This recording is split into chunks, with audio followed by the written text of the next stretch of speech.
Welcome to part 2 of Wingstop at home. I have a giant bowl of potatoes here that I sliced up myself.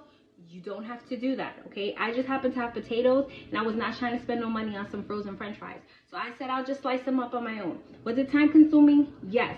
Do I recommend it? No. Either way, I don't mind homemade potato french fries, whatever the hell you want to call them. I actually prefer them, but they're just time consuming to work with.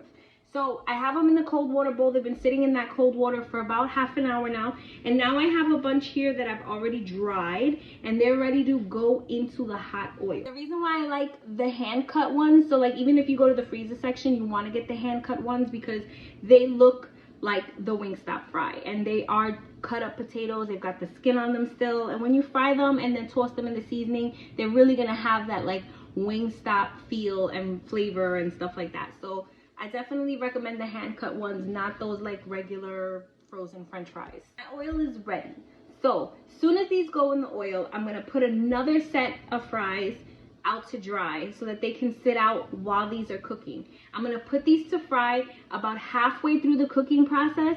I'm gonna take them out when you see them start to get brown. I'm gonna take them out of the oil and I'm gonna let them sit out, cool down for a little bit.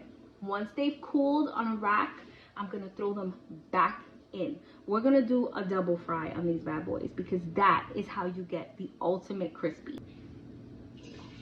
Okay, this is how my french fries look when I take them out of the fryer the first time.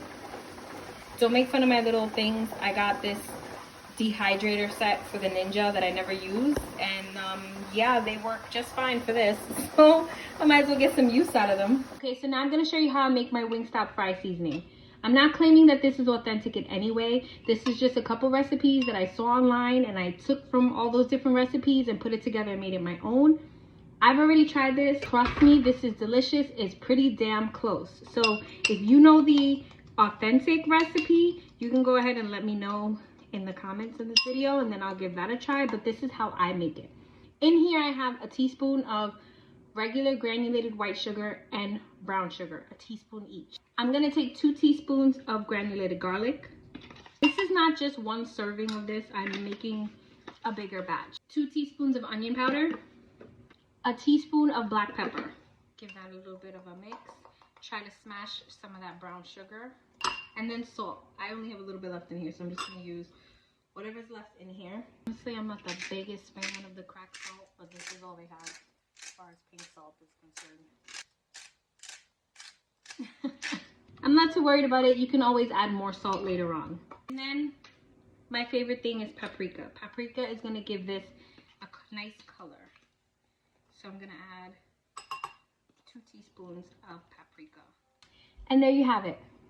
My version of the Wingstop French fry seasoning.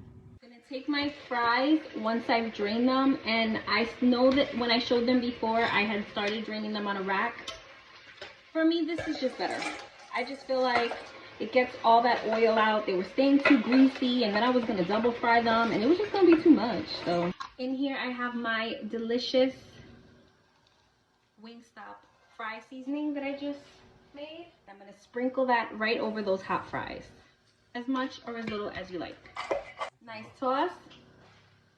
Look at that. I don't know if you can see that. To see the completed version of my Wingstop at home, make sure you watch part 3.